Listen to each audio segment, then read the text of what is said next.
এই যে যে ভীমের রড আছে, এই ভীমের রডের সাথে যদি ছাদের রড কানেক্টেড না হয় তাহলে কিন্তু এই লোড ট্রান্সফার সঠিকভাবে হবে না। তো যার ফলে অবশ্যই এই ভীমের রডের থাকে যদি আপনার ছাদের রড গ্যাপ তৈরি হয় তখন অবশ্যই চাতা দিয়ে এটারে গুনা তার দিয়ে ভালো করে বাইন্ডিং করে দিতে হবে। তো এইসব ভুল, ছোট ছোট ভুলগুলো আর কি আপনাদের সংশোধন করতে হবে। ঠিক আছে, ভীমের উপর দিয়ে হাঁটলেই দেখবেন ছাদের জালিটা স্প্রিং করে, কারণ স্প্রিং করে হচ্ছে কি আপনার গ্যাপটা থাকার কারণে। এই ভীমের রডের সাথে যদি আপনি রডটা বাইন্ডিং করে দেন তাহলে কিন্তু আর আপনাদের ছাদটা মজবুত হবে ভবিষ্যতে।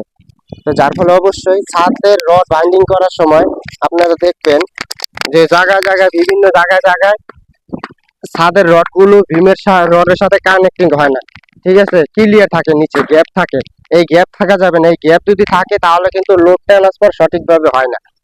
এই যে যে ভীমের রড আছে, এই ভীমের রডের সাথে যদি ছাদের রড কানেক্টেড না হয় তাহলে কিন্তু এই লোড ট্রান্সফার সঠিকভাবে হবে না। তো যার ফলে অবশ্যই এই ভীমের রডের থাকে যদি আপনার ছাদের রড গ্যাপ তৈরি হয় তখন অবশ্যই চাতা দিয়ে এটারে গুনা তার দিয়ে ভালো করে বাইন্ডিং করে দিতে হবে।